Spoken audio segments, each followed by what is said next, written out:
just a girl from a remote area in the Philippines, and I don't have any power. And I wasn't expecting that people would be interested in my story. I was 16 years old, and that moment I realized that the place that I called paradise, the place that I called a safe haven, I found my vulnerability.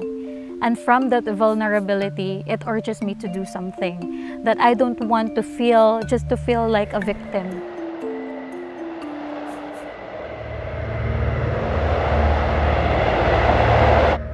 Typhoon Haiyan happened November 2013. It was the strongest typhoon ever recorded in the history.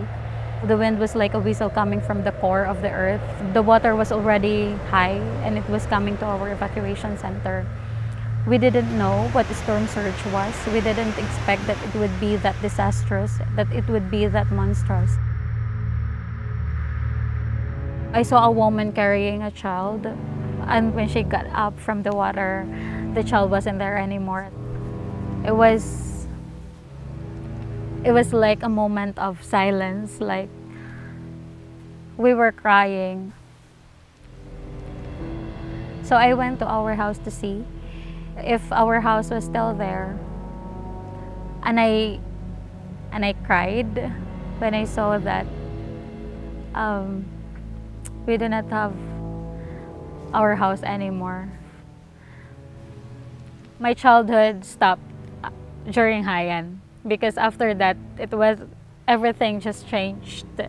I needed to be mature. I needed to survive on my own. I needed to support myself. I know now what's the purpose of my life. I felt that I will fight whatever happens for the future. Depuis 2 ans, elle est devenue l'ambassadrice de son pays, vulnérable au typhon.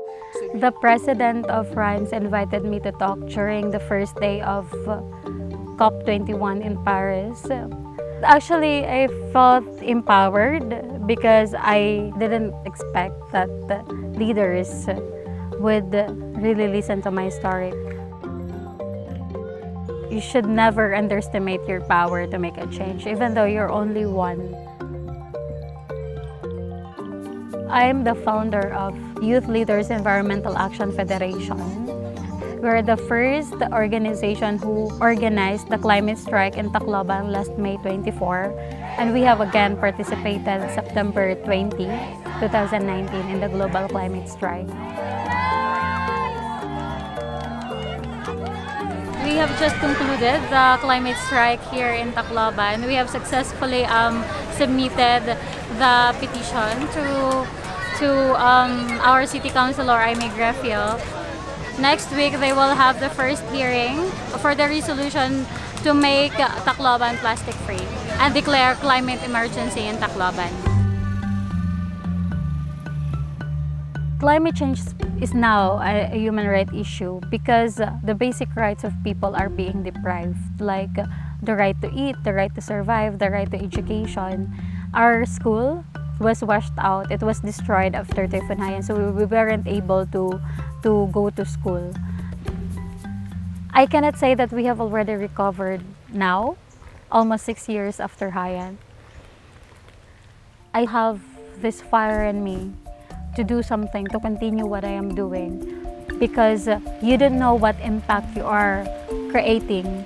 You don't know that because of what you are doing, there are so many people are motivated to do the same as what you're doing. So every step, every individual action counts. Every individual action is important because that is where it starts to a bigger movement.